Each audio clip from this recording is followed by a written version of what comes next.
Assalamualaikum semuanya. Perkenalkan nama saya Isma Nisrina Fikri dengan NIM 231130150 dari jurusan Hukum Ekonomi Syariah kelas E semester 3.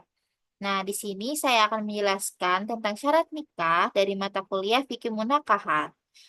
Disclaimer, PowerPoint ini dibuat oleh Bapak Harisul Miftah selaku dosen Munakahat yang mengajar di kelas saya. Nah, bisa dilihat ya teman-teman. Nah, untuk ini ya, syarat-syarat pernikahan ini merupakan materi ketujuh dalam mata kuliah eh, Fikih Munakahat. Jadi, syarat-syarat nikah itu apa itu kita akan mengetahui tentang pengertian syarat. Nah, syarat itu apa sih? Nah, syarat itu adalah sesuatu yang harus ada dalam satu perbuatan tetapi tidak termasuk ke dalam bagian perbuatan tersebut. Nah, maksudnya apa? Jadi, syarat itu sesuatu yang harus ada untuk menentukan sah atau tidaknya suatu ibadah untuk kepada Allah Subhanahu wa taala itu atau suatu pekerjaan. Jadi syarat itu tidak termasuk dalam rangkaian pekerjaan tersebut, tapi itu yang membuat jadinya sahnya suatu ibadah seperti itu. Kayak misalkan contoh paling sederhananya ya, dalam sholat itu syarat sahnya itu menutup aurat. Karena kalau tidak menutup aurat, maka tidak sah sholatnya seperti itu. Nah, kalau dalam pernikahan ini apa? Mari kita bahas ya. Nah, di dalam macam-macam syarat nikah ini ada beberapa, itu ada 4. Yang pertama, syurutul in'iqodi, itu yang pertama ya. Yang kedua itu syurutul sihati, yang ketiga itu syurutul nafazi, dan yang terakhir itu syurutul luzumi. Nah, yang pertama itu kan syurutul in'iqodi. Syurutul in'iqodi ini apa? Syurutul inqidi itu syarat yang harus dipenuhi dalam suatu akad. Apabila tidak dipenuhi, dipenuhi salah satunya, maka dapat mengakibatkan akadnya itu batal. Nah, kalau akadnya batal berarti tidak sah. Jadi, jika tidak kita memenuhi syarat, maka akadnya ini akan batal dan eh, tidak bisa berjalan gitu pernikahannya seperti itu. Nah, syarat-syaratnya itu buat siapa aja? Syaratnya itu yang pertama, bagi dua orang yang berakad, tentunya suami istri yang akan menikah seperti itu. Bukan suami istri yang akan menikah, antara pria dan wanita yang akan menikah itu berakad gitu. Yang pertama, itu mampu melaksanakan akad atau tamyiz. Nah, jika tidak merasa mampu melaksanakan akad tersebut, maka tidak sah syaratnya seperti itu. Yang kedua, mendengarkan ucapan masing-masing, yang berarti kita ini bisa mempunyai indera pendengar gitu antara satu sama lain antara pria dan wanita. Nah, yang kemudian ada lagi syarat bagi perempuan. Nah, syarat bagi perempuan ini apa? Yang pertama itu keperempuannya bersifat hakiki, bukan hunsa muskil. Berarti tidak he, tidak apa bersifat hakiki ini tidak hermaprodit tidak dua kelamin ataupun sejenisnya seperti itu. Kemudian bukan perempuan yang diharamkan baik selamanya maupun sementara. Bisa jadi kan bersifat hakikain perempuan ini nih karena dia awalnya sebelumnya laki-laki tapi ternyata dia itu seharusnya adalah laki-laki tapi dia malah jadi perempuan seperti itu tidak sah syaratnya. Yang jadi dan yang ini ada syarat sigot akad. Syarat sigotnya ini apa? Yang pertama itu ucapan ijab kabul terjadi dalam satu majelis. Jadi tidak boleh majelisnya itu lebih ya. Yang kedua ada kesesuaian antara ijab dan kabul dalam ucapan maupun maksudnya. Jadi kalau misalkan mempunyai bermakna yang ganda atau misalkan tidak maksudnya berganda itu tidak sah. Yang ketiga itu ucapan yang tuntas. Itu tidak digantungkan ke masa depan. Kemudian yang kedua ada syurutus sihat. Nah, syurutus sihat sini apa? Yaitu syarat sahnya nikah sebagai akibat hukum dari terjadinya akad gitu. Apabila tidak dipenuhi salah satu satu syaratnya, maka akadnya batal. Jadi syarat sahnya ini akibat hukumnya terjadinya akad. Jadi hukumnya ini nih yang telah terjadi di akadnya gitu tuh.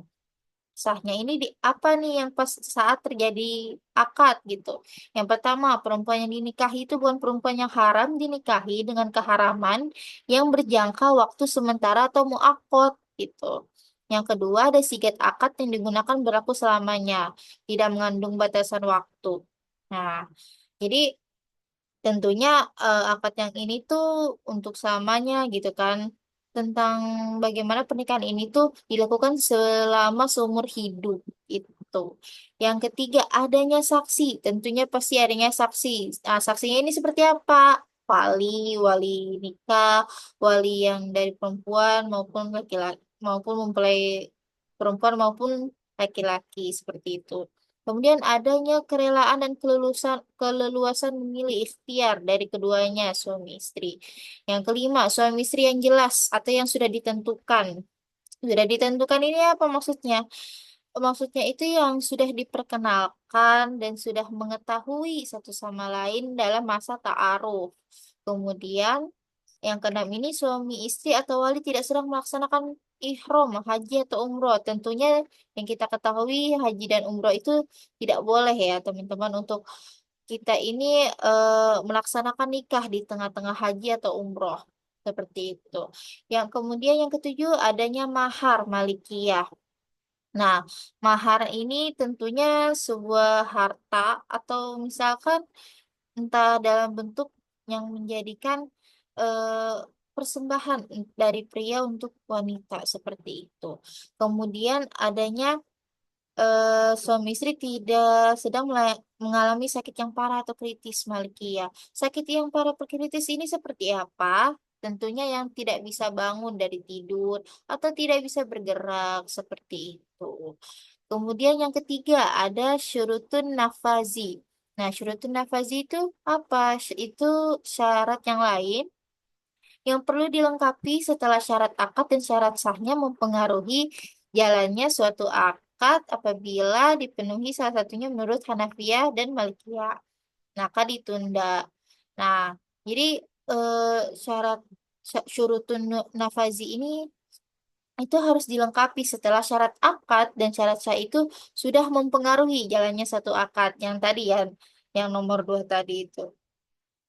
Nah, apabila tidak dipenuhi, maka menurut Hanafiya dan Malikiyah ini dikatakan nikahnya itu ditunda atau mauquf. Nah, syaratnya seperti apa saja? Yang pertama, suami dan istri mampu bertindak secara hukum, akil balik dan merdeka. Berarti sudah bisa ya, sudah mempunyai akil, sudah keduanya sudah balik dan tentunya merdeka, tidak dalam perbudakan atau hal lainnya. Yang kedua, suaminya harus dewasa atau rosyid. Nah, dewasa atau rosyid ini seperti apa? Tentunya dewasa pematangan dalam pemikiran, kemudian kematangan dalam harta yang sudah diwajibkan dalam syarat nikah. Kemudian yang ketiga ada wali akrob atau tidak didahului oleh wali abad selama wali akrob masih ada. Yang keempat ini ada apabila menggunakan wakil, maka wakil tidak boleh bertentangan dengan wali yang diwakilinya. Nah, lanjut di syurutul luzumi. Nah, ini adalah syarat yang keempat. Itu syarat yang diperlukan untuk membantu kelanggengan atau kekekalan suatu akad nikah sebagaimana kelaziman yang berlaku. Nah, syaratnya ini ada apa saja? Yang pertama, wali yang menikahkan tidak hilang kecakapan hukumnya, seperti karena gila atau kurang waras pikirannya. Yang kedua, antara suami istri memenuhi unsur kafa'ah. Nah, kafa'ah ini apa? Nah, kafa'ah itu berupa seimbang atau serasi atau bahkan serupa itu.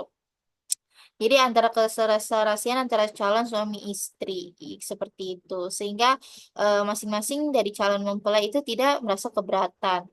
Yang ketiga, apabila tidak ada kafa'ah, maka syarat maharnya harus Mahar mitsil. Mahar mitsil ini apa? Mahar yang jumlah bentuknya ditetapkan berdasarkan jumlah bentuk yang bisa diterima oleh pihak keluarga istri. Yang keempat itu ada suaminya tidak memiliki cacat seperti kelamin yang dikebiri dan impoten, sementara istri tidak mengikhlaskannya. Nah, itu saja dari saya. Kurang lebihnya mohon maaf. Lillahi taufiq wal hidayah. Wassalamualaikum warahmatullahi wabarakatuh. Dadah teman-teman. Terima kasih telah menyaksikan.